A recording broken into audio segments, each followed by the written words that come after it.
E, contrariando um pouco uma certa versão idealizadora de Machado, eu acho que ele não se via como negro. Talvez por uma estratégia de sobrevivência no mundo racista da época. Mas eu acho que ele colaborou com o seu, entre aspas, embranquecimento. Ao contrário, por exemplo, Lima Barreto sempre reivindicou a sua negritude e que odiava o futebol, por exemplo, porque via no futebol um espaço extremamente racista já na época. Então, os processos de branqueamento, eles existem. Uma cultura racista como o Brasil, e às vezes são processos de auto-branqueamento.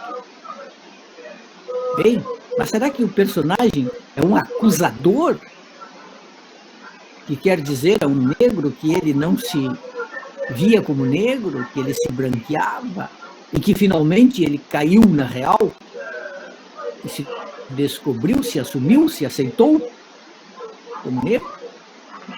Uma terceira hipótese é de que se trata de um branco, sim, que,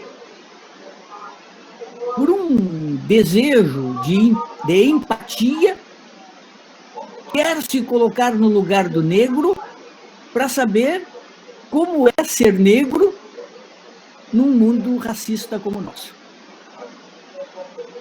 Há autores importantes que escrevem sobre a invisibilidade do negro, que, de um certo ângulo, é mais do que real. Por outro lado, esse personagem que acorda negro, ele era um homem comum, um homem como eu, e anda na rua e não é notado. Logo, um branco comum, invisível. Mas ao se tornar negro e ao sair à rua, ele descobre uma súbita visibilidade negativa. Quando ele se aproxima de um carro de luxo, um policial fica de olho nele. A gente sabe que esse tipo de visibilidade em relação aos negros existe. Eu perguntei outro dia ao Jefferson Tenório, escritor, hoje talvez o escritor do Rio Grande do Sul mais importante no plano nacional, com o livro Avesso da Pele, que está fazendo um sucesso enorme e merecido. Eu perguntei ao Jefferson, que é um professor de ensino médio negro, se ele ainda sentia esse olhar preconceituoso, se ele ainda era objeto de uma visibilidade, por vezes, negativa. E ele disse que sim, que volta e meia, na rua, ele vê esse olhar enviesado da desconfiança e do medo por ele ser negro.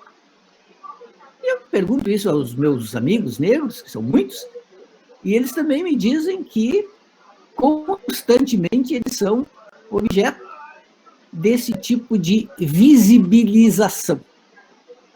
Então, quem é o meu personagem? Eu deixo em aberto. É um personagem que se depara com a questão do preconceito, da invisibilidade ou da visibilização, do racismo. Ele vai em busca das suas origens na África, ele vai em busca desse fundamento. Não sei se ele realmente encontra.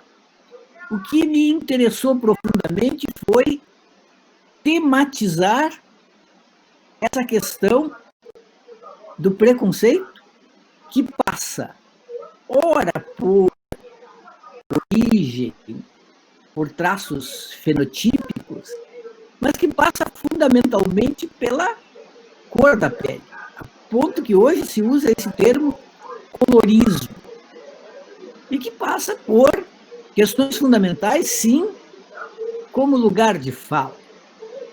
A ponto que hoje nós nos perguntamos, quem pode falar?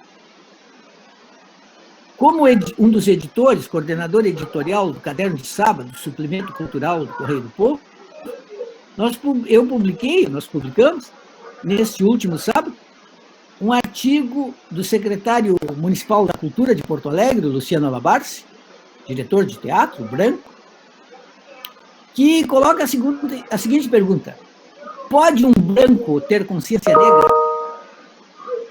Pode um branco ter consciência negra? É uma questão interessante. Alguns acham que é uma forma de um branco se sentir impossibilitado de falar de negros, calado, cerceado. E outros acham que é uma questão legítima, porque o combate ao racismo, no meu entender, passa por uma aliança entre brancos e negros. Os brancos precisam combater o racismo tanto quanto, ou até mais do que os negros, na medida em que são os brancos que praticam o racismo. São eles os protagonistas, os enunciadores, os agentes do racismo. Então, não há combate ao racismo, ao meu ver, sem a participação dos brancos, que precisam extirpar, eliminar esse racismo que é, muitas vezes, o que está sendo chamado de racismo estrutural, introjetado, que fala para as pessoas.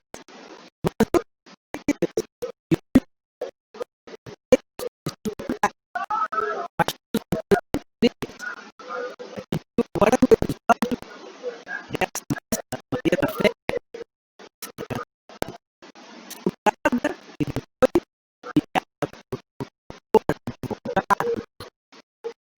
por uma expressão contundente de um machismo que não se contém e que se explicita, extravasa, sobrepondo-se a toda uma tecnicalidade esperada da justiça. Esperava-se, por exemplo, que o juiz não permitisse a um advogado humilhar alguém numa audiência no tribunal. E o juiz foi complacente. Eu acredito que a literatura precisa se interessar profundamente pelos temas mais relevantes de um momento, de uma sociedade, de uma cultura. E creio que o nosso tempo é o tempo do combate aos sistemas de hierarquia social baseados, por exemplo, na cor da pele ou na sexualidade. Estamos numa época de combate ao machismo, à homofobia, ao racismo. São as grandes questões. Antes eram consideradas como secundárias.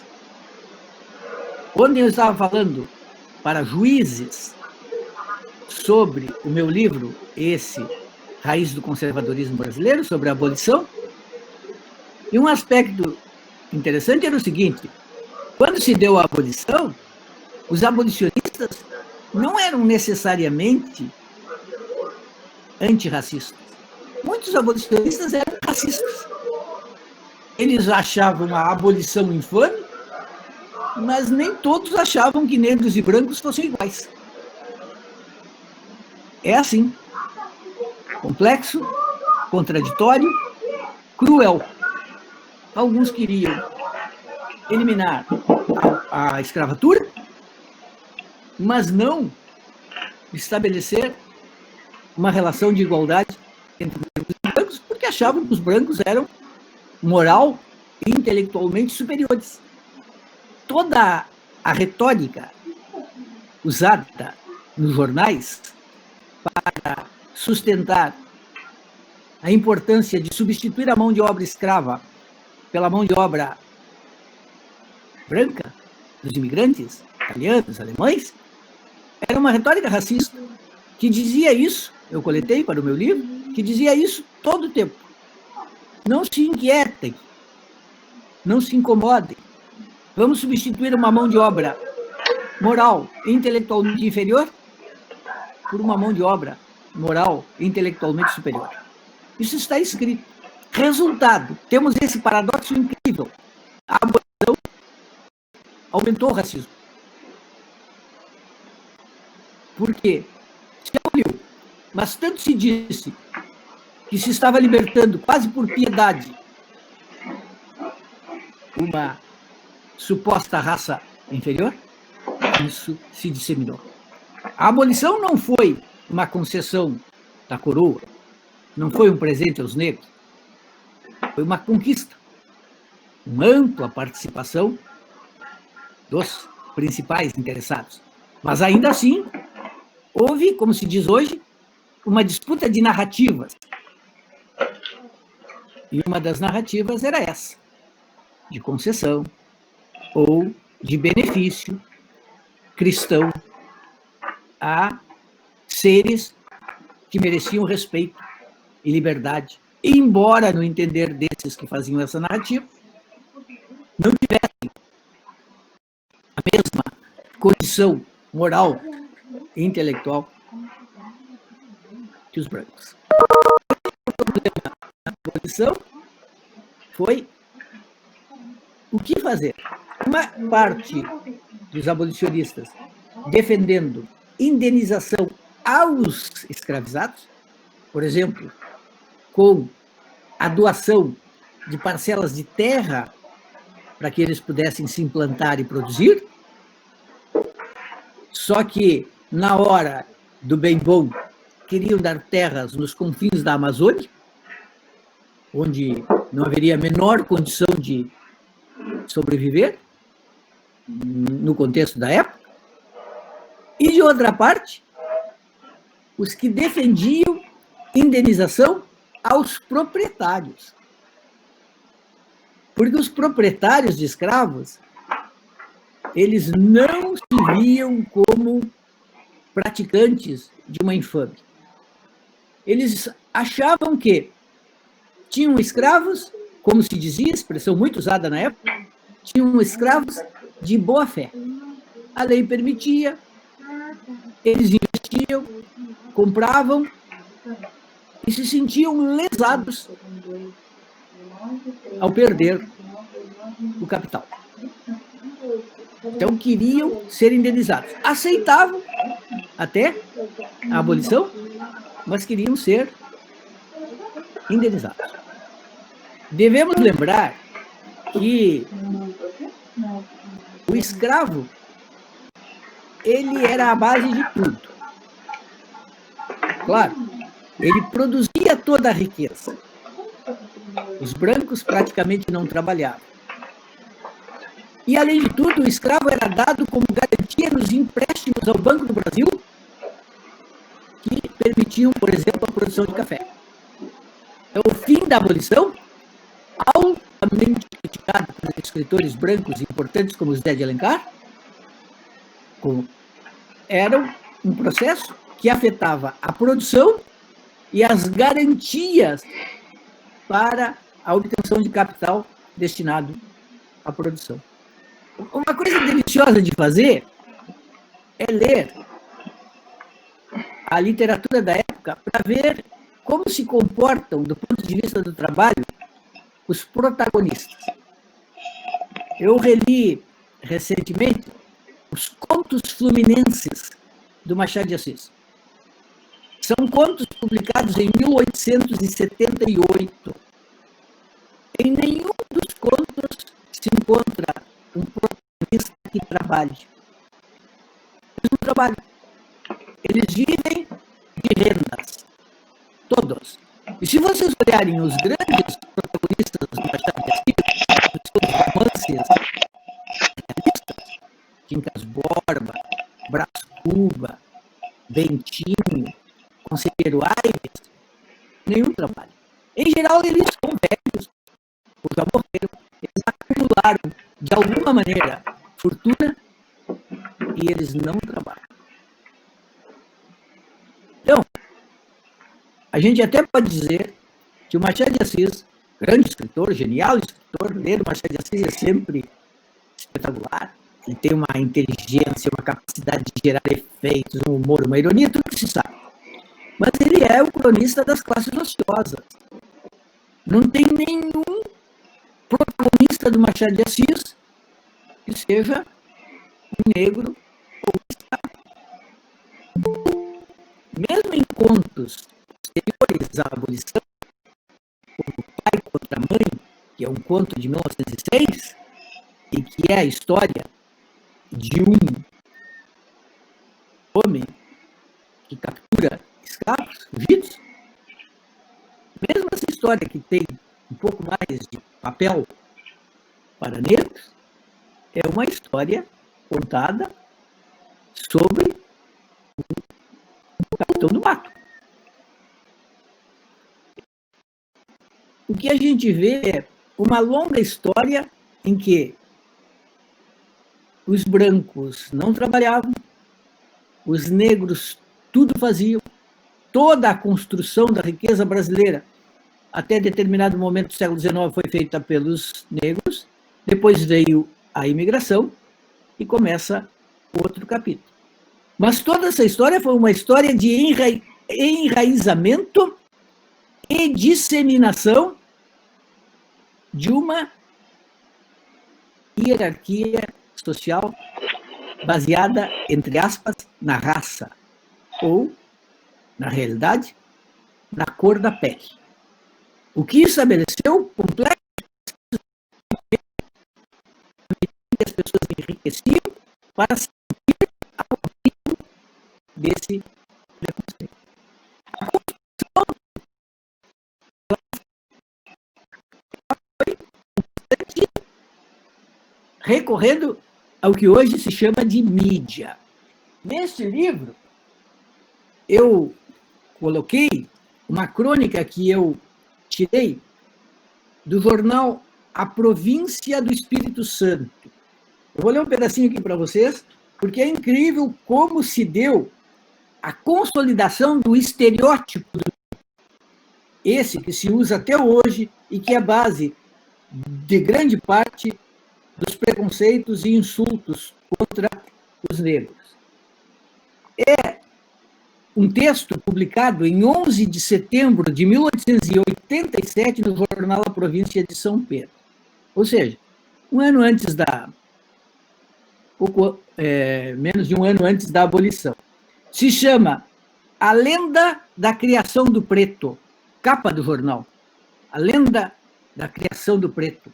Diz assim: no tempo da criação do mundo, Satanás, vendo o Padre Eterno criar Adão de um pedaço de barro, quis também fazer o mesmo.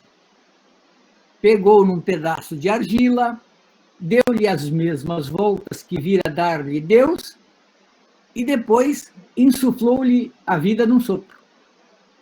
Mas com grande espanto e com grande raiva sua, esse bocado de barro, como tudo mais que ele tocava, ficou negro. O seu homem, o homem de Satanás, era um homem preto.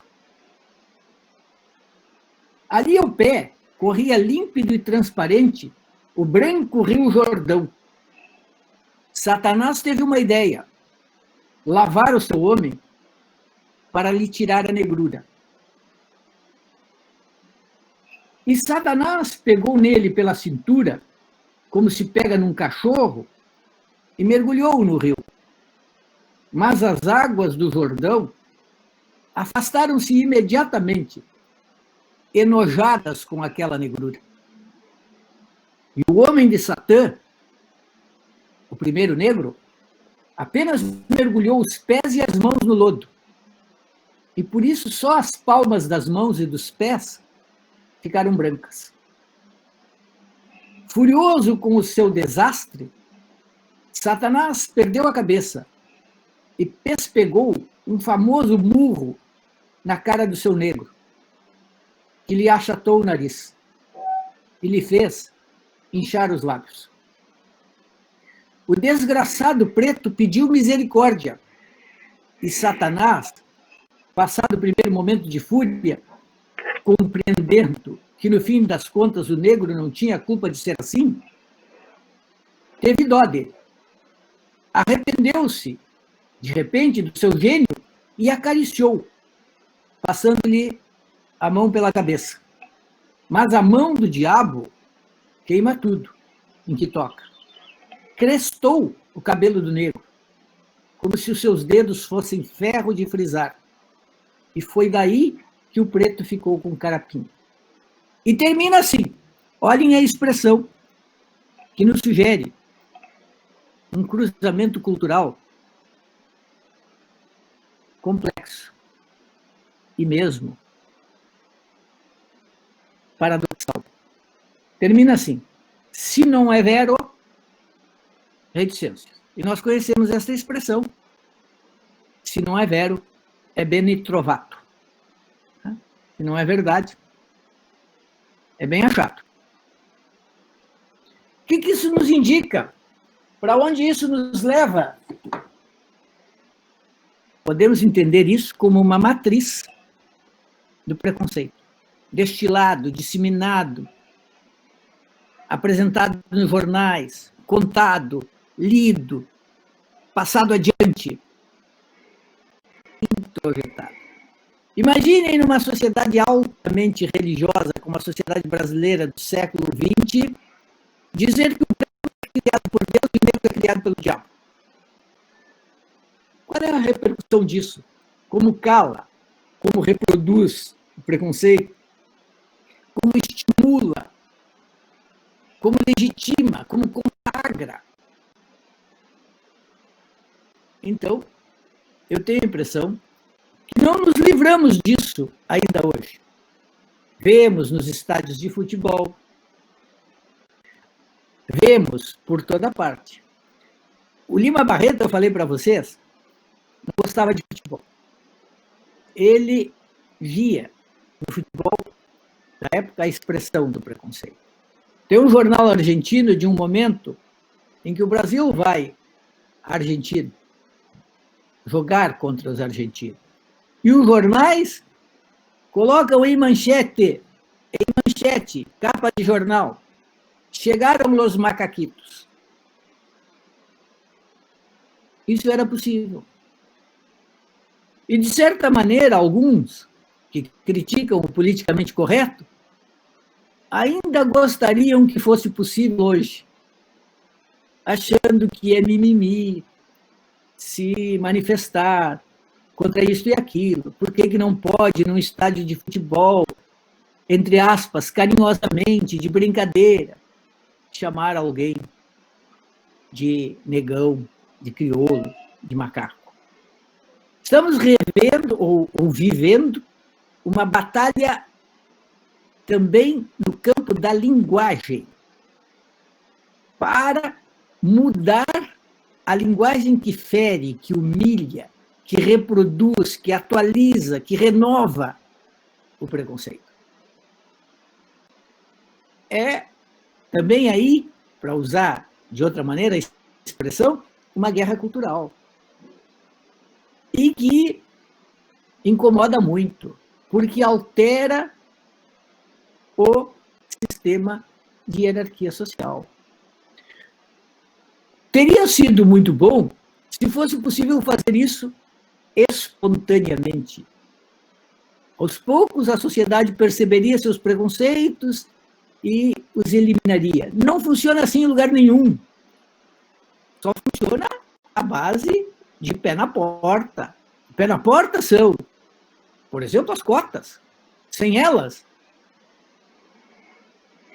a hierarquia social não se alteraria. A alteração é lenta. Sem ela, não teria. Nós vemos agora que alguns países estão dando passos gigantescos para alterar hierarquias sociais seculares. O Chile, que vai fazer, enfim, a sua nova Constituição para sepultar a Constituição da época do Pinochet, resolveu eleger uma constituinte paritária, 50% de homens, 50% de mulheres. É um passo enorme. Porque, de outra forma, não aconteceria.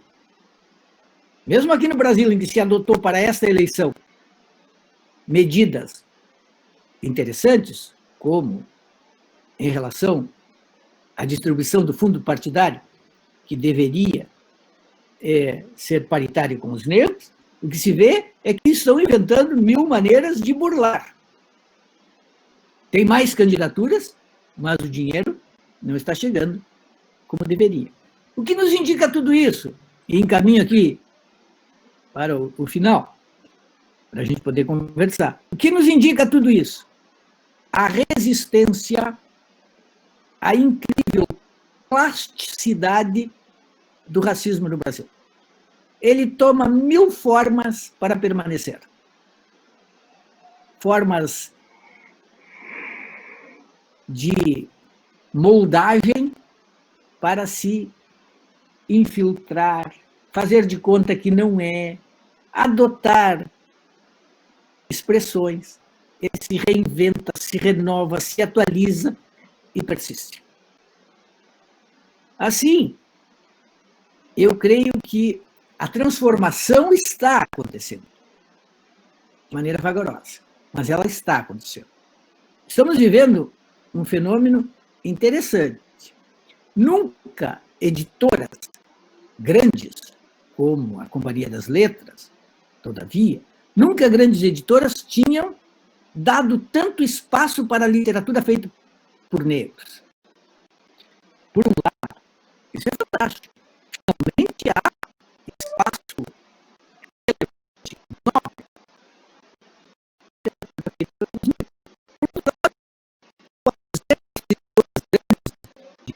brancos, capitalistas, estão se apropriando da literatura dos negros para ganhar dinheiro. É o capitalismo. Sim, então, editoras gays, etc. Mas me parece que, fazendo as contas, há um ganho. A literatura feita pelos negros está hoje em primeiro plano. No passado, recente, não era assim. E aí voltamos lá, à época de Lima Barreto, o que sofreu Lima Barreto, escritor genial, de grande talento, tão bom, possivelmente, quanto Machado de Assis. Mas que, por ter reivindicado a sua negritude, foi marginalizado. Não foi assim. Sofreu, caiu no alcoolismo, foi internado em instituições psiquiátricas, viveu duramente. Por quê? Era negro. Um negro que tinha a plena consciência do seu valor, do seu talento, que não se conformava com as regras do jogo social e que, sendo excluído, era mais excluído ainda. Conclusão para mim, eu me vejo como um modesto aliado desta luta. Sem protagonismo, sem lugar de fala, mas com o desejo de empatia, de querer entender, compreender como esse outro funciona, vive num mundo que é de todos nós e que nós, brancos, temos sido protagonistas da pior parte. É isso. Obrigado. À disposição para um diálogo.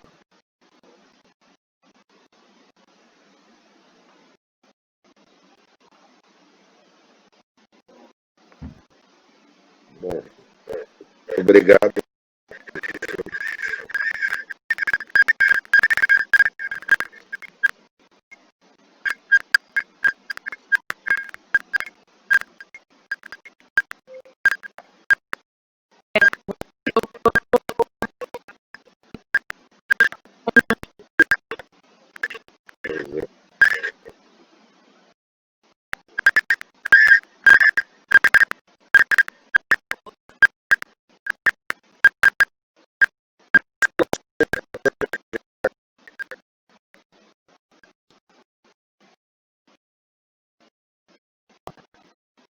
tenho uma pergunta, professor.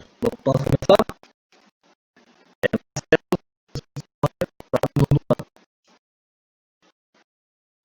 Uma pergunta, na verdade, mais polêmica para o final.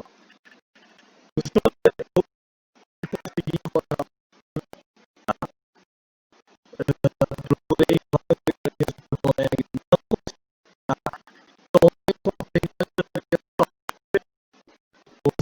mais ou menos um quinto de enfim, do que eu consegui já deputado a gente está abordando de racismo estrutural. Tá? Me parece nítido pelo resgate histórico que o senhor faz, por exemplo, fala ali da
sempre que deve ter alguma coisa possível.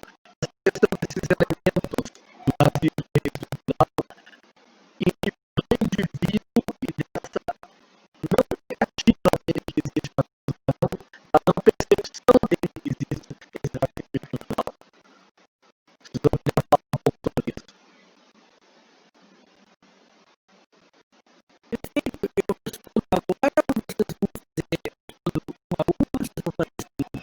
Mais de uma pessoa fala, você tem que medir.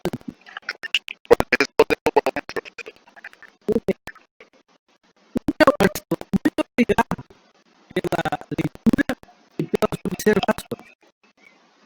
Livros, eu digo para várias editoras, eu acho o seguinte, as editoras disputam um espaço nas livrarias, é um espaço físico para colocar os livros.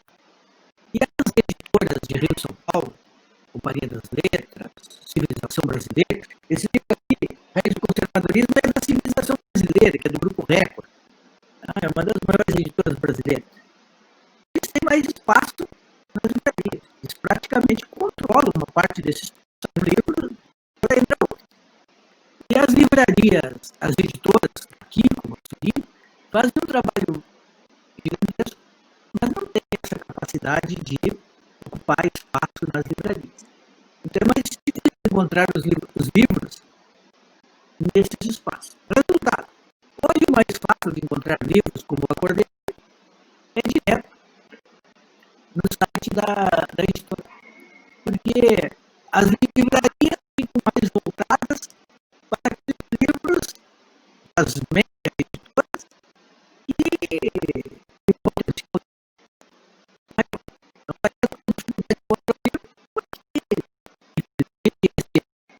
os editores ficam numa distância danada quando se diz isso para ele. Hoje eu vou falar para o editor da Twitter, o Paladino, lá da escola, ele vai querer não, mas como livro a gente tenta, mas é assim mesmo. Os grandes têm mais espaço nesse ponto. Por que a questão que interessa? Racismo estrutural.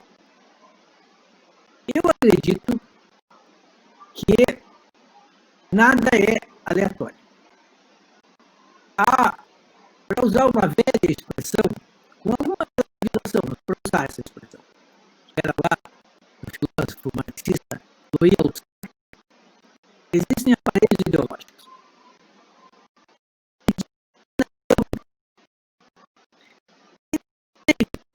Infelizmente, o poder, a meu ver, que o Althusser dava a eles. Para o Althusser, tudo era aparelho ideológico. A família, a escola, a igreja, a mídia, o sindicato, mas é que ele ficava totalmente controlado pelos aparelhos e não vai poder dividir as versões diferentes. Era tão atrapante, totalizante, cada um estava 24 horas por dia submetido a aparelhos que discutiam a ideologia marxista, a ideologia as ideias dominantes são as ideias dominantes. Felizmente existem brechas. Ou nós temos aqui pensando de outra maneira. Uma escola, a gente sabe, a escola ela pode ser reprodutora, uma mesma reprodutores da ideologia dominante e professores emancipadores. É um conflito permanente entre leituras diferentes do mundo. Há momentos em que a reprodução predomina. Eu creio que nós estamos vivendo um momento agora, a ideologia da reprodução desesperada, porque a ideologia emancipadora conseguiu espaços grandes. Então a gente vê o desespero da reprodução, escola sem partido,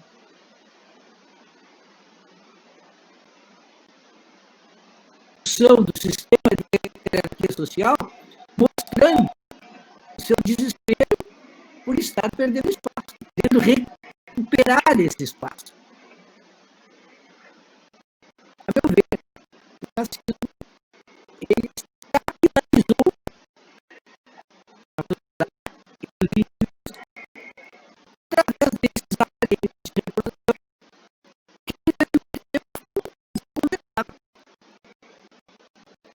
a própria escola não tinha nenhum professor que fizesse essa contestação. Os meninos estudavam na escola rural,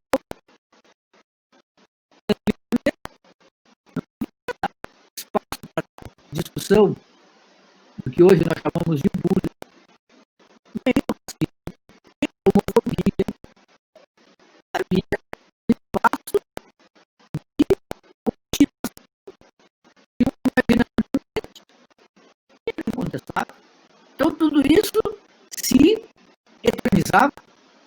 Eu sempre falo disso, foi muito impactante na minha vida. Eu cresci na zona rural e em torno, era à beira da linha férrea, tinha uma estação de trens, Palomas, e boa parte dos ferroviários que iam lá eram negros. Então, eu cresci e quando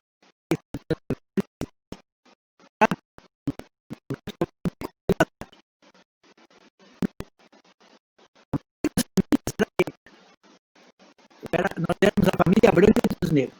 Branco e pobre, mas os negros eram mais pobres do que nós aí. E eu não compreendia, não tinha instrumentos para compreender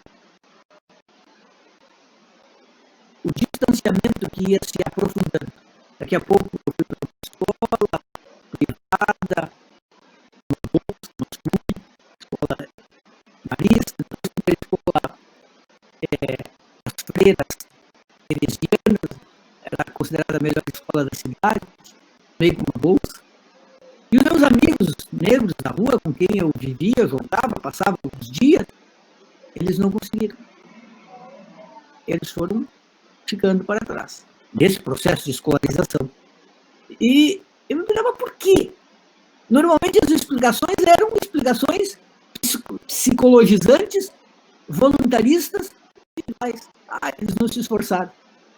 Era essa a mensagem passada. E, adolescente, eu comecei a notar uma coisa que até hoje me impressiona. Eu comecei a ir nas festas de adolescentes, havia uma coisa recorrente que se chamava de mini boate, em outra cidade chamava de mingau. Era uma discoteca às 6 da tarde no domingo, nos clubes da cidade. Só que nos 5 ou 6 clubes da cidade, que eram os clubes badalados, negro não entrava. Não entrava. Nem tentava. E como a minha família tinha um pé na zona rural, a gente ia muito aos bailes gauchescos da campanha, onde negro também não estava. Eu me perguntava por quê? Por que eles não entram? De vez em quando entrava um negro no clube. Era sempre um oficial do exército. Tenente, capitão, major, que tinha uma certa consciência das leis e do que era discriminação e que se impunham. Mas era um assunto negro.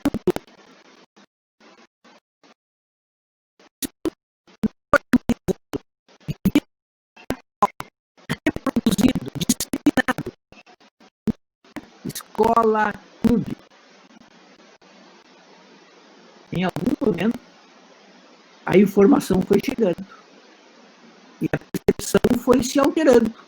E eu mesmo pude, enfim, entender o que era aquilo. Eu vejo isso como um trabalho de exploração das brechas. Hoje elas são muito mais fortes, porque em cada escola há cada vez mais um comprometimento.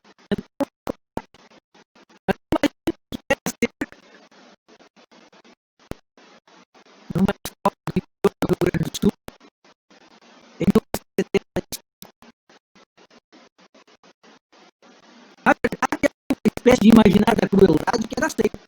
Eu nunca vou esquecer de uma colega, na quinta série, na época se dizia quinta série do ensino primário, ela teve um câncer na urina e ela perdeu os cabelos na quimioterapia.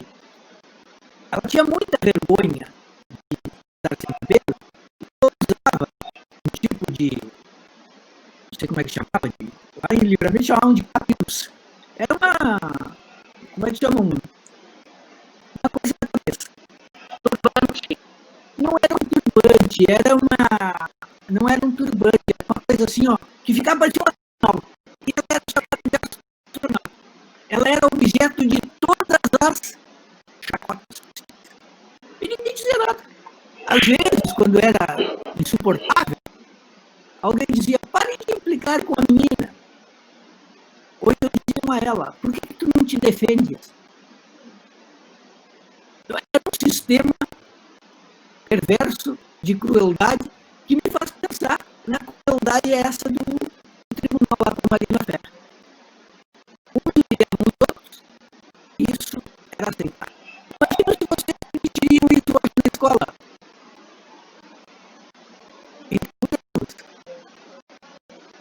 Mas a mudança ainda é lenta. Sim, estrutural, está profundamente projetado, foi disseminado, normalizado, naturalizado, legitimado. E agora o trabalho é de desconstrução. Vai levar tempo ainda.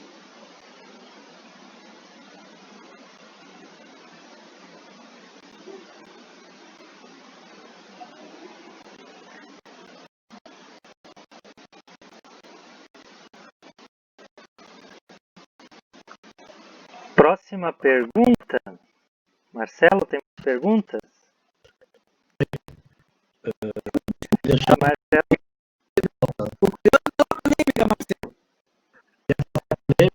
Marcelo. Mas eu acho assim, Marcelo, eu não sei se tem outros colegas também que gostariam de fazer perguntas. Isso que eu digo, né? Se alguém quer fazer primeiro. Eu estou intervindo aqui, eu não sei se o Edson já está apto a me...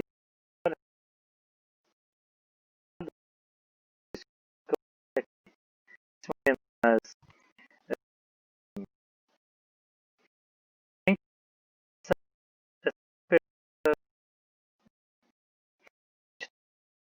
polêmica aí, para não tirar a curiosidade do professor Joremir e a nossa também. E depois... Olha, eu tinha várias perguntas para fazer. Só que, assim, ó, já estão sendo respondidas. As perguntas que eu estou pensando em fazer já estão sendo respondidas. Então, faça uma pergunta. Não, mas isso tudo que o professor falou agora, eu já estava pensando em perguntar e agora ele me respondeu. Então, por enquanto, para mim está bem. Mas eu estou adorando essa palestra. Meu Deus do céu. Tá bom, vamos lá então. Professor, assim, há uns meses atrás eu estava pesquisando pela internet e procurando muito um assunto, racismo reverso. A pessoa já deve ter lido sobre isso, evidentemente, né? E eu vi que é um tema bem polêmico. E também, assim, no que eu li de artigos, de vídeos que eu vi, enfim, aponta muito para a ideia de que só pode existir o racismo reverso se existiu antes um racismo institucional. Daí a lógica de não existir racismo reverso no Brasil. Racismo reverso entendido como racismo do negro para com o branco, né? O mais típico seria o racismo reverso. E aí também eu estava lendo um artigo sobre psicologia social, onde a psicologia social tem uma interface muito grande com a sociologia, né? Elas têm, por vezes, um limite muito tênue de passagem de A para B, né? E essa psicóloga da USP, defendia a ideia do ódio internalizado pelos negros em relação a brancos, e isso seria a base para um racismo reverso, uma vez que não houve um racismo institucional contra o branco, mas sim contra o negro na sociedade brasileira. Queria saber se o senhor já leu alguma coisa sobre isso, enfim, o que o senhor pensa disso?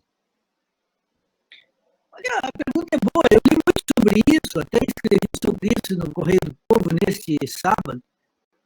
Eu sinceramente, eu entendo que um negro possa odiar um branco, e às vezes até acho que, em alguns casos, deve odiar.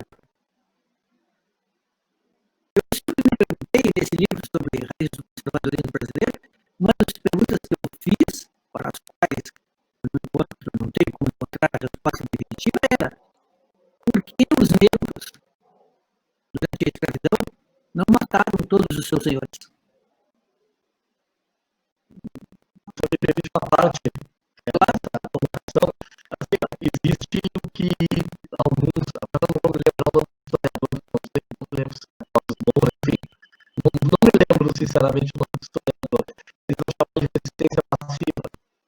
Então, os negros do Rio Grande do Sul têm relatos sobre isso, inclusive bastante relatos sobre isso, que a gente pode consultar na Bíblia histórica.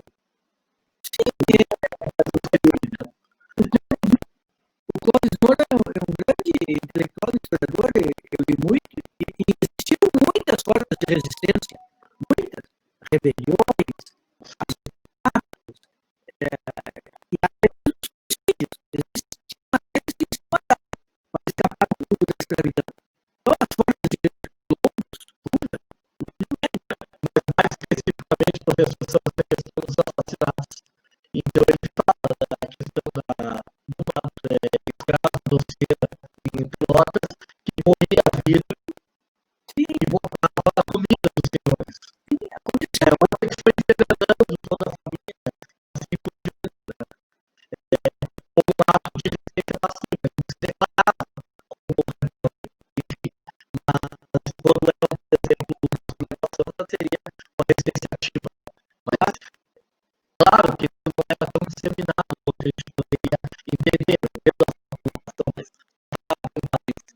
não, claro, eu estou falando assim, porque cada negro escravizado não matou o seu amigo. Assim, mais ou menos como um homem bom dos dias de hoje. Porque cada um de qualquer lugar, com mais negros do que brancos.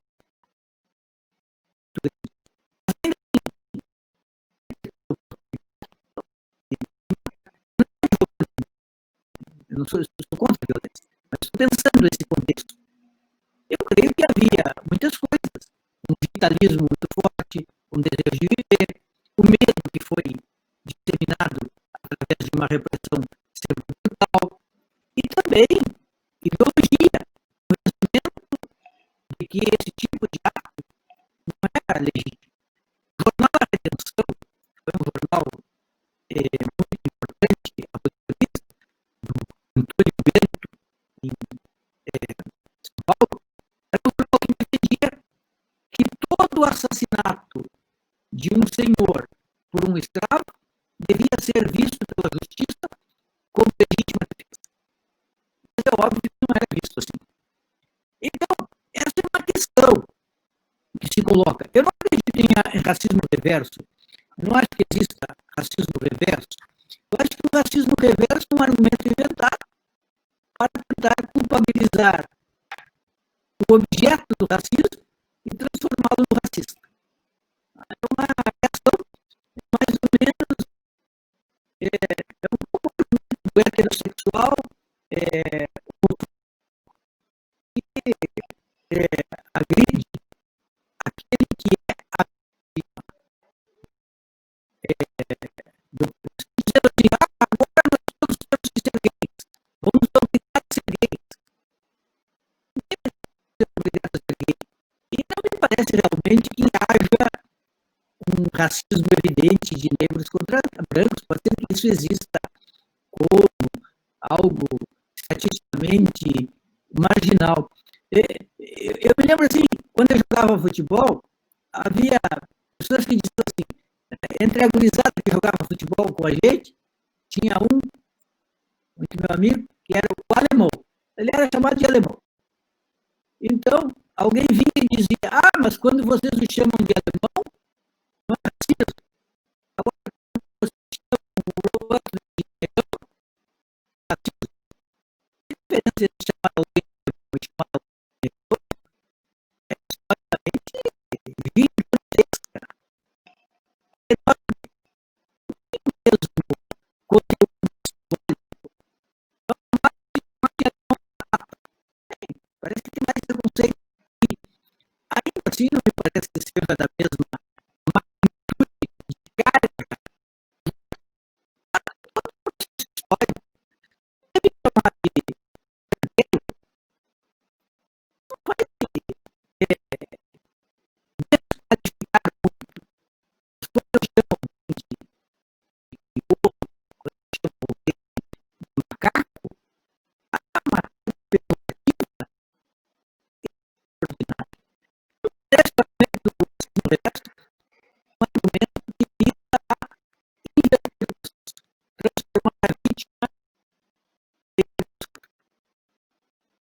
Pode ser que realmente a dimensão. Uma pergunta. Nós, nos últimos anos que nós tivemos do governo de esquerda, né, do PT, se trabalhou muito nas universidades e em programas sociais, né, como que um resgate, um pagamento de uma dívida histórica com os negros, né? E eu acho que se avançou muito nesse sentido e foi muito bom, realmente. Infelizmente, algumas coisas estão tentando assim, ser paradas nesse momento, né? Mas já foi um avanço. Agora, a minha pergunta é, professor, o senhor como um analista e um visionário também, o que o senhor diria, quando é que essa dívida poderia ser paga? Porque eu olhando assim, se olhar para o passado, pelo que foi feito, eu diria simplesmente que essa dívida não pode ser paga. Mas, quando é que nós poderíamos pelo menos dizer que nós conseguimos resgatar, né, em chegar num ponto, assim, como sociedade, em dizer que, bom, a partir de agora, né, nós não temos mais nada a pagar além do que nós fizemos até aqui, sem que haja um caminho de uma desigualdade, digamos assim, até ao contrário, de tanto favorecimento a um grupo, entendeu? É o que eu estou querendo dizer, né? Claro que nós estamos muito, mas muito longe disso, né? Mas eu gostaria que o senhor tentasse nos clarear isso. Quando é que essa dívida poderia ser paga? Né? Ou nos aproximarmos de um resgate daquilo que foi roubado dessas pessoas que foram trazidas do seu outro país, né, de uma maneira totalmente violenta. Né? O senhor acha que é possível fazermos esse pagamento dessa dívida? Se vocês me permitirem, eu vou tentar pegar um livro para te dar a resposta com um parágrafo que me parece que é o melhor parágrafo que eu já li sobre esse tipo de tema. Só procurar aqui, só um minuto. Claro. Estão conseguindo me escutar agora? Sim, Edson. Não, eu tô tentando gravar lá pela tela do computador, e aí, como eu tô pelo celular, por isso que eu tô dando eco. Aí eu fui buscar um fone com microfone, mas pelo que eu vi, o tal do microfone não funcionou. Né? Tentei botar o webcam, então é coisa de professor, né? Tu organiza uma coisa e vai dando tudo errado ao mesmo tempo. Eu tô gravando então, aqui. Agora o que eu fiz agora foi o seguinte, eu troquei de peça da casa, deixei o computador lá, tá gravando essa, não tem outro jeito da gente se comunicar. Enquanto o professor procura ver, Rogério, me ocorreu uma coisa. Tá gravando, viu, Marcelo? Tá, me ocorreu uma... Não, eu sei. Me lembrei de uma coisa, Rogério. Essa questão, por exemplo, da relação da questão da política de cota, a princípio,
e aceitou aquilo como natural e verdadeiro.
tinha sido construído pelo braço esquerdo. Então ele diz assim, o nosso caráter, o nosso temperamento, a nossa organização toda, física, intelectual e moral, acha-se terrivelmente afetada pelas influências com que a escravidão passou 300 anos a permear a sociedade brasileira. A empresa de anular essas influências é superior, por certo, aos esforços de uma só geração. Mas enquanto essa obra não estiver concluída, o abolicionismo terá sempre razão de ser. A obra não está concluída. Nós precisamos continuar. E o argumento da dívida é um argumento verdadeiro. Há uma dívida. É claro que cada um pode dizer, eu individualmente não fiz nada. Aconteceu. Então, por que eu tenho que pagar essa dívida? Agora, o fundamental é simplesmente criar políticas de inclusão, porque as pessoas estão aí e elas estão excluídas. Porque ao criar políticas de inclusão, independentemente de eu ser responsável por qualquer dívida, ou qualquer um de vocês, ao criar políticas de inclusão, nós melhoramos o país.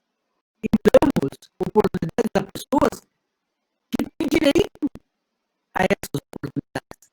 Uma sociedade boa é aquela que cria oportunidade para todos, e não apenas para uma parte. Independentemente de uma dívida que é real, o fundamental é pensar como fazer esse mundo atual ser melhor. E com base na exclusão, ele não será melhor. É preciso entender que exclusão é essa. E quando a gente olha essa exclusão, a gente vê que a cor da pele é um elemento central dessa exclusão. Quando a gente vê os dados do IBGE, estão lá. Os negros ganham menos do que os brancos. Em muitos trabalhos equivalentes. Há quase que uma pirâmide. Homem branco, mulher branca, homem negro, mulher negra. Então, é preciso gerar políticas que resolvam isso. Quando eu vim estudar jornalismo em Porto Alegre, história, na minha turma de jornalismo eram 2 negros. As turmas eram enormes. Eram turmas de 90, 100. Hoje não é mais assim, mas na época era muita gente. E dois negros. Na faculdade de História, na minha turma era um negro, que é um grande intelectual hoje dessa questão, que certamente vocês conhecem, o professor Jorge Eusébio Assunção. Meu colega, meu amigo. Ele era o único negro da turma. Único. Como entender isso? Eu tenho um aluno que eu sempre cito, faz doutorado ainda comigo, fez monografia de graduação comigo, fez mestrado comigo, faz doutorado comigo. Tem um nome, Wagner Machado da Silva, um negro. Ele fez um estudo muito interessante sobre, isso faz uns 10, 15 anos, sobre quantos negros, na época, atuavam à frente das câmeras nas televisões do Rio Grande do Sul. E na época, ele descobriu em todo o Rio Grande do Sul. Porque só tinham, hoje tem mais, porque as pessoas foram obrigadas a acordar para isso. Na época não tinha. E são muito poucos hoje. Muito poucos. Hoje nós temos o Maju, nós temos o Calpe, etc. Na época, aqui no Rio Grande do Sul não tinha ninguém. Ele foi perguntar na televisão, depois das emissoras, vocês não têm medo na frente das câmeras, porque há muitos, o cara que segurava o pau de luz, o cara que dirigia o carro, o cara que fazia a câmera,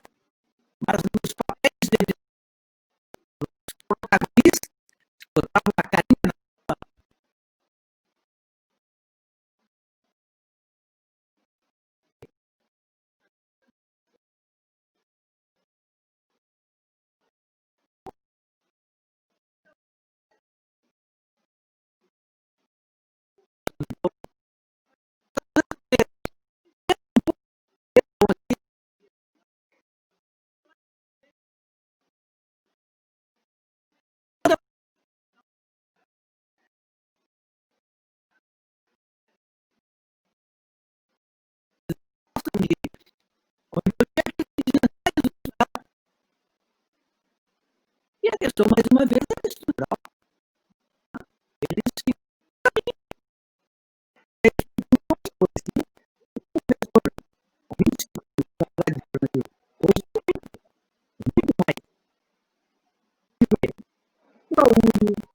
no caso da universidade pública, não tem cotas, mas nas universidades públicas, cota. Tá? Imagine a faculdade de medicina. A faculdade de medicina, eu moro na frente da faculdade de medicina da UFRGS. A faculdade de medicina praticamente não tinha negro. Agora com cotas tem. Por quê? Porque é uma competição desigual. Como o fato de sentar na mesma sala toda hora para responder as mesmas perguntas não dá igualdade de oportunidade, porque a preparação é completamente diferente. Totalmente diferente. É uma corrida em que um larga sem ir na frente do outro. Quem vai chegar na frente? Então, sim, tem que pagar essa dívida. Agora, eu creio que mais do que pensar em pagar a dívida, nós temos que fazer políticas públicas para ensinar as pessoas porque elas existem, porque elas estão aí, porque elas merecem ter oportunidade. E o mundo vai ser melhor para todos as oportunidades. Quem precisa se preocupar com o passado? É preciso se preocupar pelo presente.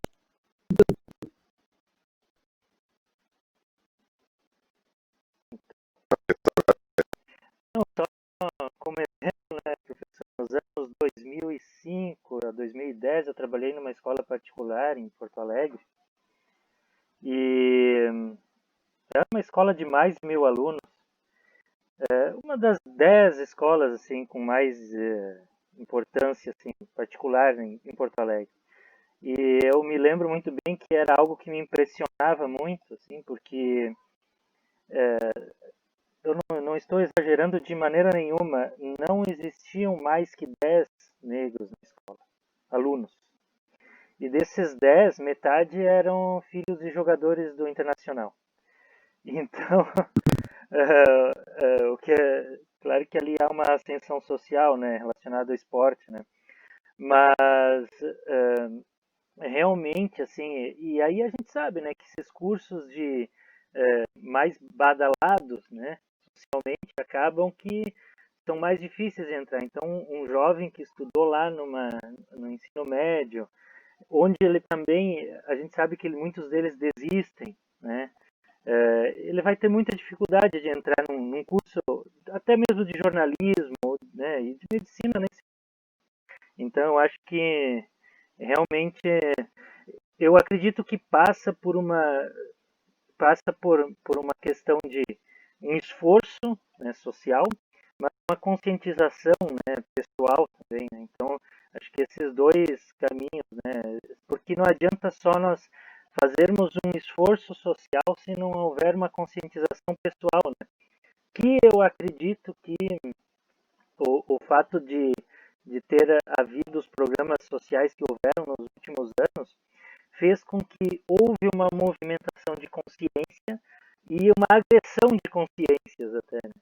Pessoas se sentiram agredidas, né, nos seus preconceitos, né? E por isso também houve uma resposta, né, desses agressores, né? Então eles se movimentaram, né, e hoje nós temos um tipo de governo que é um tipo de governo que está reagindo, né, reacionário, né, em relação a essa questão, né? Só esse comentário.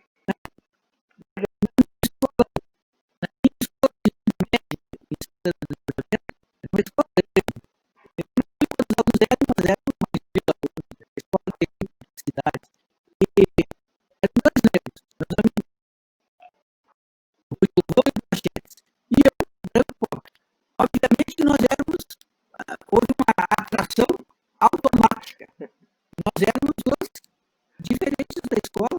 Então foi assim, aquela coisa assim do imã. Imediatamente nós convergimos um em direção aos outros. Passamos 3 anos juntos. Porque a maioria na escola era de meninas, na escola de freiras. E nós éramos, havia mais meninas.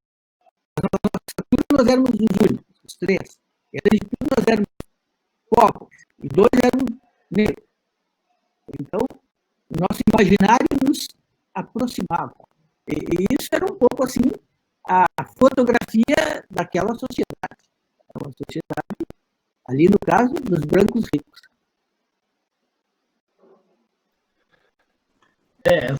Posso falar, Edson? Deixa eu fazer uma perguntinha agora, Marcelino. Só se tu quer rebater nessa... Não, só quero acrescentar nessa questão que o senhor estava falando, que o Rogério falou. Estava lembrando agora aquela teoria do José Souza, né? Do tipo paradigmático brasileiro. Branco, heterossexual, homem e bem-sucedido. Tudo que se afasta disso vai sofrendo os estigmas. Aí o senhor falou. Por exemplo, os 2 meninos negros, né? Tudo bem, homens, ainda é uma vantagem. Mas pobres não têm o poder econômico, né? Que é medido a partir do sucesso. E a questão heterossexual, homossexual, não sei para dizer alguma coisa aqui. Mas tudo que se afasta disso, realmente cria um processo de guetização dentro de um círculo maior social. E aí é o que vocês... É claro que a tendência é andar na lógica do casulo para se defender, mesmo que aconteça em nível de inconsciente. Mas é isso mesmo. Quando eu fui, isso acontecia não só lá, quando eu fui estudar, fazer mestrado em antropologia na Universidade Federal do Rio Grande do Sul, também a seleção era muito rigorosa e bem visto, a maioria era classes mais abastadas. Então, atração imediata, meu amigo até hoje, Celso Dias, negro, policial, a vida como policial, polícia civil, aquelas partes mais administrativas, a carteira de identidade, polícia, mais, e que era, na verdade, um cara da filosofia, da antropologia. Mas, uma vez, nós éramos os excluídos do lugar. Nós éramos os penetras na festa. Atrai. Depois que eu entendi isso, em todos os lugares por onde eu passei, faculdade de História, faculdade de Jornalismo, os meus amigos tinham o mesmo perfil. Por quê? Era a maneira como tu disseste, lógica do cardume, era como nós podíamos nos inscrever, nos defender, nos proteger, ter o nosso espaço. Não era nosso. Professor, sou a professora Simone Penha. Prazer estar te ouvindo hoje, novamente reencontrando, já estivemos juntos em formações na 18ª CRE, não sei se você vai lembrar. Fizemos uma boa parceria de formação. Gostaria de fazer, dentro dessa linha de pensamento, dizer que também sou da terrinha de Santana do Livramento. Sei exatamente do que você está falando. Né? Que ainda essa tua fala, né, lembrando da raiz, né, de Santana do Livramento, dizer que esse mesmo menino, esses 3 meninos que se atraíram pela sua realidade, ainda hoje existe isso. Né? Eu continuo estudante numa faculdade que faz ainda esta reserva. Né? Eu também tenho origem na negritude e também sou vista dentro dessa faculdade, eu tenho que buscar os pares.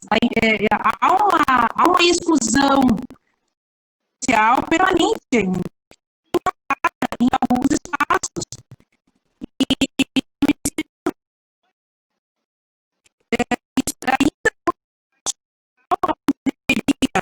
Desconstruir essas questões sociais, que no ensino superior a gente pensa, bom, lá vai acontecer, iniciar a desconstrução dessa exclusão. Ainda há espaço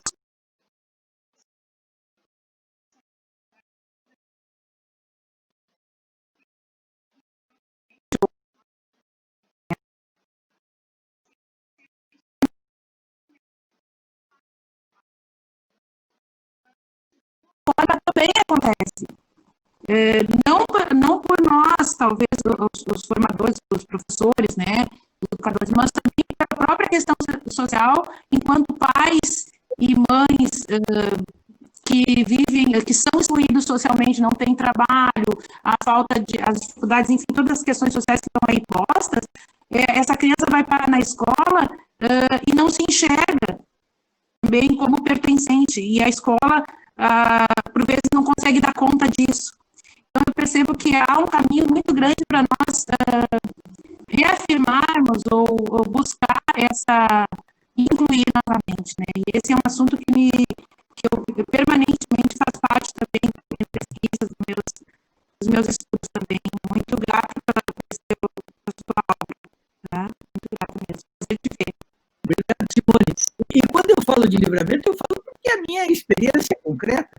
Porque, sim, na verdade, o livramento, eu tenho certeza disso, era exatamente igual a todas as outras cidades do Rio Grande do Sul naquela época. Os clubes em todos os lugares funcionavam da mesma maneira. Então, e as escolas também. Eu falo porque é uma maneira de dizer, não é uma maneira também de dizer assim, livramento era pior do que os outros lugares. Era igual. Igual, verdade. Professor, depois de alguns contratempos aqui no microfone, consegui ajeitar aqui para poder fazer o questionamento.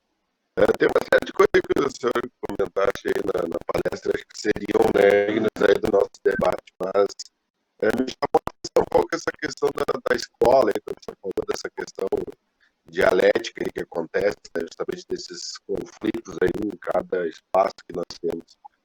E na escola é algo assim que, até porque eu trabalho no espaço concreto também, a gente vê essa questão da lei, né, 10.639, da obrigatoriedade do ensino, né, da história da cultura afro-brasileira, que depois acabou sendo acrescentada a obrigatoriedade da lei indígena também. Mas eu vejo que cada vez que precisa fazer uma lei, que algo não está acontecendo de uma forma natural. Então, no espaço do tempo, né, que isso aconteceu em 2013 no Brasil. Mas mesmo com essa questão da lei, eu vejo assim, uma dificuldade muito grande na escola. Eu, como senhor, sou também um contribuinte aí dessa luta antirracista e tento fazer esse papel, né, às vezes de me colocar sempre à frente, porque eu vejo o quão delicado, né, às vezes se torna para os meus colegas professores e professores negros e negras, porque cada vez que se traz um assunto, né, se um colega negro ou uma colega negra vai trazer, alguém vai dizer, né, assim, lá vem, né, a pessoa, né, falar do seu próprio, né, umbigo, né, de novo, trazer algum questionamento. Então eu tento levantar sempre esses questionamentos. E eu vejo uma dificuldade dentro da escola, né, assim, porque algumas coisas que as pessoas acham, às vezes, que são naturais, às vezes se esquecem de colocar, às vezes, no local do outro e ver como que seria numa situação diferente, né? Esses dias um colega negro estava na outra escola, ele falando, né, da questão do presidente estar sempre trazendo essa questão religiosa, e eu vejo que dentro das escolas que eu participo, né, sempre há uma naturalidade, né? Por exemplo, ao longo da minha escola, enquanto estudante, enquanto professor, eu sempre recebi, por exemplo, né, as pessoas fazendo divulgação, né, da catequese, de cursos religiosos, né, por exemplo, dentro da escola, ou se alguém pede para fazer uma oração, ou se alguém traz alguém de alguma igreja, por exemplo, lá, né, cristã, para falar, a gente não vê, né, assim, nenhum tipo assim de incomodação, né, com isso. Mas eu noto, né, que cada vez quando vai se tocar, né, vamos pegar o caso das religiões de matriz africana, nas escolas, e às vezes eu faço esse contraponto, né, eu trabalho também, sou professor de história, trabalho muito com ensino religioso, eu sempre digo, né, para os meus alunos, né, e se entrasse alguém aqui agora, né, para fazer um convite, por exemplo, lá para uma sessão de Umbanda, como é que nós reagiríamos? Na vida toda, no aconteceu de dentro da escola, a gente recebia as pessoas do lugar, por exemplo, para participar de uma questão de catequese, aqui, né, parece que isso é uma naturalidade, né, nesse ponto que é colocado. E até uma questão hoje, né, e nessa questão das pessoas sempre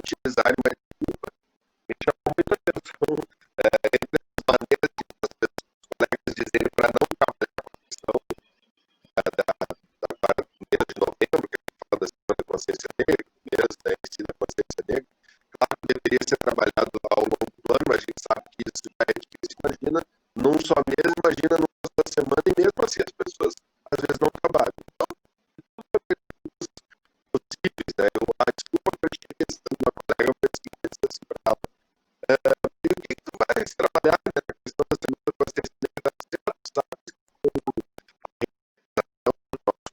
emergencial, e eu vi que eles não selecionaram para a gente trabalhar. Nós temos então as pessoas sempre arrumam uma desculpa, né, para ele. Às vezes alguém para de chamar. Ah, não, mas o negócio de números, né? E eu estou comentando agora sobre os percentuais da população negra, não pode trabalhar, né, com os números vinculados a uma questão de discriminação da desigualdade social, por exemplo. Ou que a minha mulher é professora em inglês, por que alguém não pode trabalhar, né? Eu sou péssimo na fala em inglês, mas nós temos aquele movimento internacional, né, aí, a questão das vidas negras importa, na questão do inglês também, que está tomando o mundo todo, por que não pode ser trabalhado com isso? A questão da arte, né, por exemplo, da cultura africana. Então, isso que eu vejo muito na escola, né, as pessoas sempre dão uma desculpa para tentar fazer valer esse papel. E aí eu me vejo prejudicado também numa discussão quando a gente vê assim, que as pessoas levam muitas vezes do lado pessoal e emocional quando tu aponta algum erro, alguma dificuldade, né? Em vez das pessoas fazerem uma discussão política, né, parece que sempre levam para o lado, às vezes, pessoal, emocional, né, quando tu cita alguma coisa, né, de uma falha, uma dificuldade ou uma falta, né, e eu queria ver sobre esses aspectos. É muito interessante sobre a naturalização. De fato, se você entrar na sala de aula para criar uma pista, a gente acha natural. Mas se for para o candomblé, vai parecer estranho, porque é assim que as coisas estão introjetadas. Então, me parece que realmente tem muito combate para fazer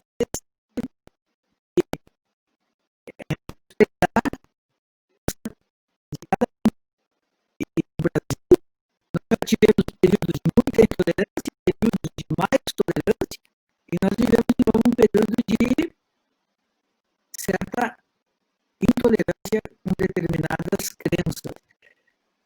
Ao longo de toda a minha formação de ensino fundamental, de ensino médio, e até boa parte da faculdade, certas questões não apareciam.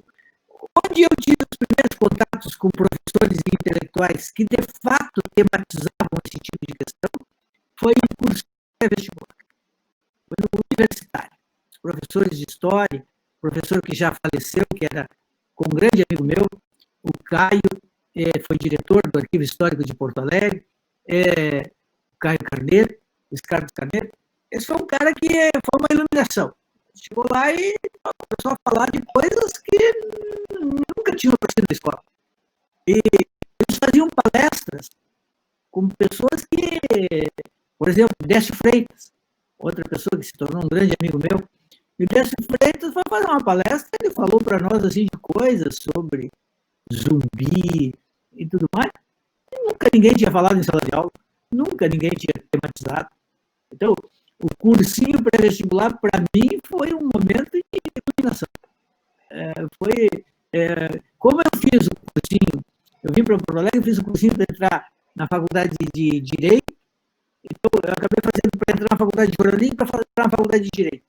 E foi fantástico, porque, ao contrário do que se imaginava, eles não estavam só preparando para poder marcar as cozinhas lá. Eles falavam de coisas que não se falava na escola. E assim, com posturas, em literatura também, o professor Carlos Jorge Apple, que foi depois secretário estadual da Cultura, ele falava dos livros dos autores, coisas que ninguém falava. Ele falava de José de Alencar, que não era só um escritor, era também um homem. E falar do homem José de Alencar é muito importante, porque José de Alencar foi um grande racista, um defensor mais da escravidão. Então, quando se trabalha José de Alencar, a meu ver, trabalhar o escritor, que foi um grande escritor, mas também precisa ser o homem, porque ele foi um político. Ele escreveu cartas ao imperador, defendendo de todas as maneiras possíveis a escravidão, contra leis gradualistas, ele votou contra a lei do livre. Então, tem que abrir o leque. E ensino médio, eu só tinha ouvido falar dos livros. Iracema, o Guarani, não sei o quê. Mas o homem, sua história, suas posições políticas, nada. Então, hoje o nosso compromisso é muito maior. E também as nossas possibilidades. Então, não é, tudo bem, eu fiz ensino médio na vigência da ditadura. Eu fiz ensino médio de 77 a 79. Era dureza. A gente fazia teatro amador, fizemos uma peça que eu escrevi, eu interpretava, e a gente foi para um festival de teatro em Lajeado, em 1979. Nos jornais, há pouco tempo eu até resgatei tudo isso lá no Correio do Povo. E quando nós fizemos o ensaio da nossa peça, a Polícia Federal não gostou. Então, fomos considerados assim, não pode ter que ir comigo na Polícia Federal em Santana do Livramento para dar explicações. Para se ter uma lembrança de como era difícil para os alunos e, obviamente, para os professores trabalhar certos temas é impossível. E para concluir a minha parte aqui, da minha participação nas perguntas, as coisas também que me chamaram a atenção quando você falou da questão dos casos, né? Estava relembrando aqui agora mentalmente o caso do ministro da Educação, né, que mentiu no currículo. E aí nós vimos de memes, né, uma comoção nacional até a demissão do ministro. E aí a gente olha todos os ministros que mentiram, que fraudaram seus currículos, e eu não vi 10% dos memes que fizeram, né, a questão do ministro de ser negro, né, e os outros ministros continuam ainda dentro do governo federal, e a gente não ouve, né, ninguém vai falar sobre isso, né, sobre esse questionamento. E quando o senhor falou da questão da história, eu sou historiador, também acompanho, né, seu trabalho ali. Você sabe que tem uma carta do Duque de Caxias, quando ele fala sobre a questão da ocupação aqui do sul do Brasil, onde ele falava, né, justamente abertamente, assim, no ponto de que como tinha que povoar o sul do Brasil, né, a questão da colonização, eles disse assim, vamos fazer com a colonização europeia branca, porque senão os negros vão tomar conta e aquilo ali vai virar uma negrolândia. Ele usou esse termo, né, assim, para colocar nesse aspecto, né, para a nossa região. Mas eu acho assim, até o próprio José Bonifácio, quando está sendo gestado a independência do Brasil, já falava da necessidade do branqueamento. Ele usava essa expressão, branqueamento. Então, a coisa é bem mais, ó. E sobre ministros brancos que fraudaram o currículo, bom, nós temos esse caso do novo ministro do STF que fraudou o currículo. E não deu nada. Não deu nada. Agora, certamente, se ele fosse negro, teria sido bem mais complicado. Isso não autoriza a fraudar currículo, mas, de toda maneira, o tratamento é diferente. Esse ministro aí que fez pós-doutorado antes do doutorado, que ele plagiou também na dissertação e na tese, e aí tudo bem, passou. Simplesmente passou. No caso daquele ministro negro que assumiu a educação, que deixou de tomar posse, aí o mundo desabou. O que mostra bem a nossa maneira de agir em função da cor da pele.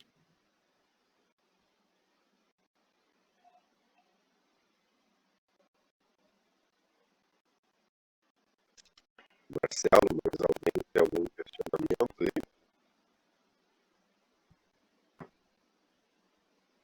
Até porque já são quase meio-dia.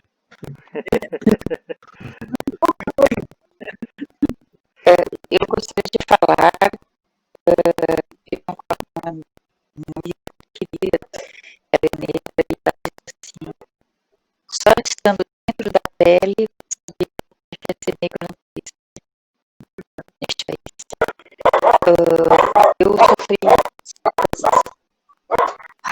Eu sofri racismo reverso, não sei se é reverso, não sei o que é. Eu sofri xenofobia de colegas, porque eu sou nordestina. E da terra de José de Alencar, eu sei muito bem quem foi esse cara. E o que acontece? O colega dizia assim, entrar na sala de aula, depois da minha aula, e dizer assim, e aí, ela falou muita bobagem? Ou depois dizer assim, não sei o que ela está fazendo aqui, veio sujar nosso estado. Deveria voltar lá para a terra dela. E uma aluna que é nordestina, que estava na sala de aula, depois me relatou. Então, assim, essa xenofobia, esse racismo, e só quem sente, só quem sofre é que sabe dimensionar. É como ser mulher, como ser pobre, é como ser todas as estigmas, é como ser gordo, mas o do racismo é o mais forte, o do negro, né? Eu acho que assim, é o mais sem revelar quem é a pessoa, né? Não tem o zelo de usar uma palavra da moda, empatia. Não tem empatia. Eu acho que eu vejo isso muito claramente.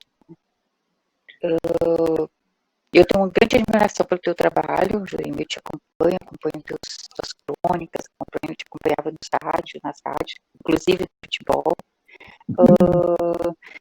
É muito interessante essa reflexão. Seria interessante se a gente pudesse ampliar isso na cabeça dos nossos alunos e levar. O que me incomoda nos jovens, nos adolescentes, é que eles não se incomodam, sabe? Eles não, essa estagnação deles atualmente, sabe? A gente vai lá, a gente fica e a gente não vê isso deles. Nós, quando éramos adolescentes, mesmo eu sendo também da época militar, a gente dava um jeito, né? Porque a gente via de uma certa forma, tinha graça em ouvir, por exemplo, música do Chico, da iniquidade, a verdadeira, como é que se diz, mensagem que ele estava passando naquela música. Ele driblava, né, a censura com as músicas dele, né? Sempre basta dizer o cálice, né? Ou aquela carta lá que ele fez um amigo lá de Portugal, coisa assim, ele fala em português, então, a Geni, né? Então, era assim, nossa geração ficava procurando essas brechas e ia dentro dos nossos artistas. A gente tinha esses representantes na arte, nas músicas, né? Eu vejo também isso, um empobrecimento nesse setor, sabe? E mais atualmente,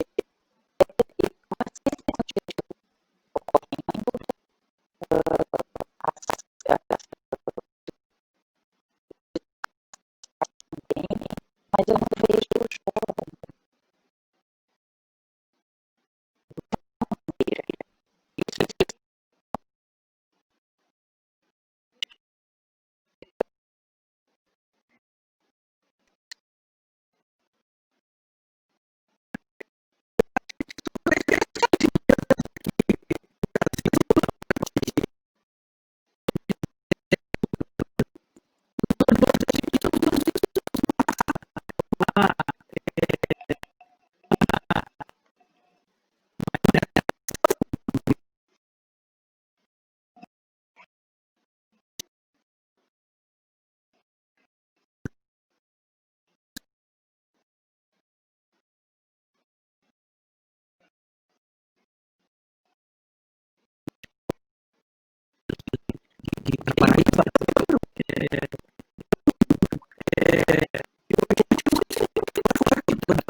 o racismo e a homofobia. Eles não perdoam. Muito engarrados. As meninas ainda mais. Eu vi ouvindo eles falarem. É uma consciência que a minha turma, em 1980, tinha. Então,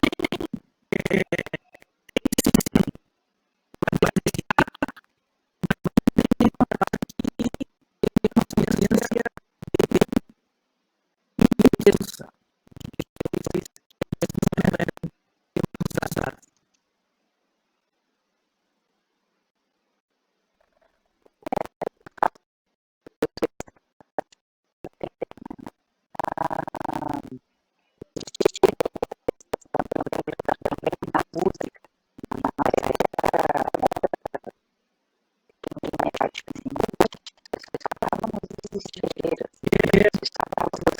Brasileira, né?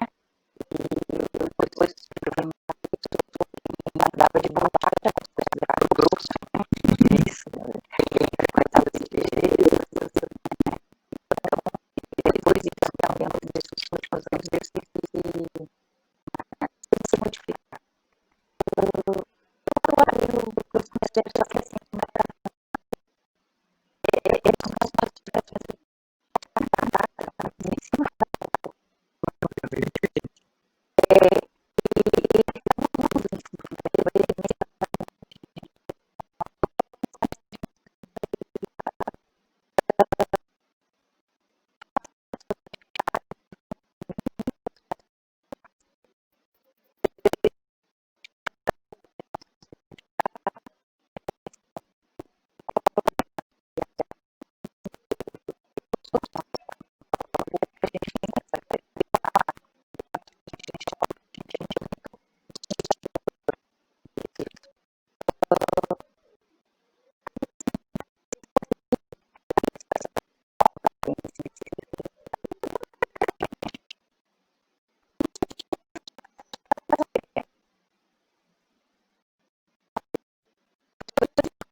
as famílias tinham feito autodeclarações sociais que davam um número bem maior de negros do que os próprios alunos se identificaram.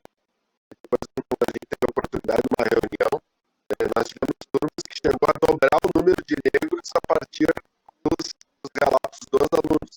Eu ia lá na secretaria e uma turma que tinha 10 negros, ela aumentava para 20 a partir do momento que os próprios alunos tinham a oportunidade de eles fazerem essa autodeclaração. Sim.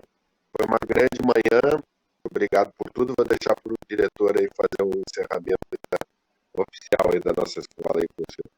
Obrigado. Não, mas é isso mesmo. Muito obrigado, professor Jeremias. Muito obrigado mesmo pela disponibilidade. Fiquei muito feliz quando o Edson disse, me inscrevi lá, inscrevi a escola para receber o Juremir Machado. Nossa, que honra, realmente para nós, assim. Então, muito obrigado pela disponibilidade. Nós sabemos que certamente tu tens muitas tarefas e dedicar 2 horas na semana para nós, na tua agenda, foi uma honra para nós te receber aí. Então, obrigado pela disponibilidade e provocar esse debate, né? Nesse mês, nós também comemoramos aí o Dia da Consciência Negra. Não podemos esquecer esquecer isso, apesar de alguns quererem que nós esqueçamos isso, e vamos provocar o tempo todo esses debates. Muito obrigado, professor. Obrigado, colegas. Uma palavra final aí, professor, quer nos dizer?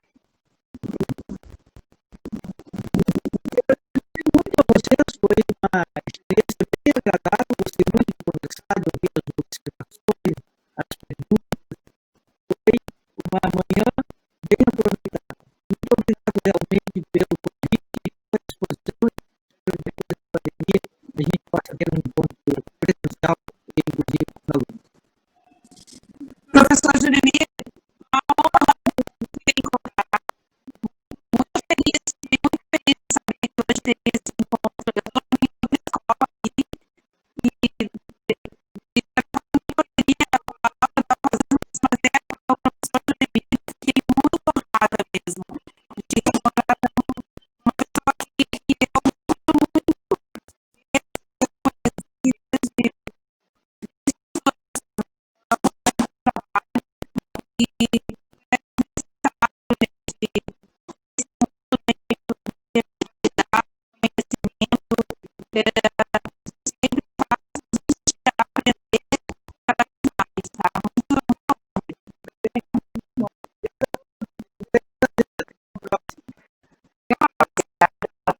Muito obrigado. Obrigado,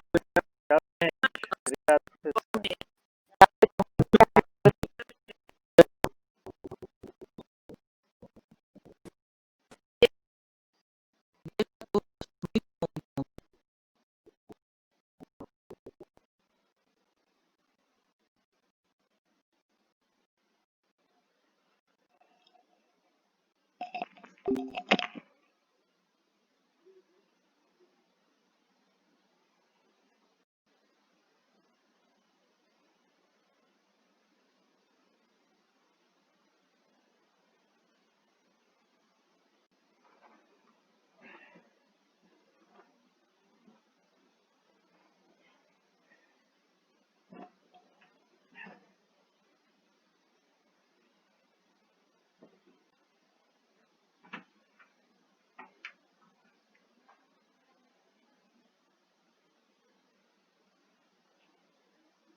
Se eu for pego, ele nunca pode dizer que ele está questionando.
Nossa democracia é melhor.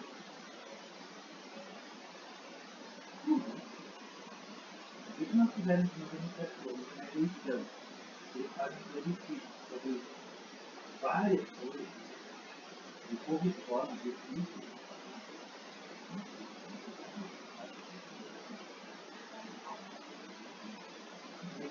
E ele está por independente, descentralização do poder, a gente bem próximo do que você disse, em relação à literatura.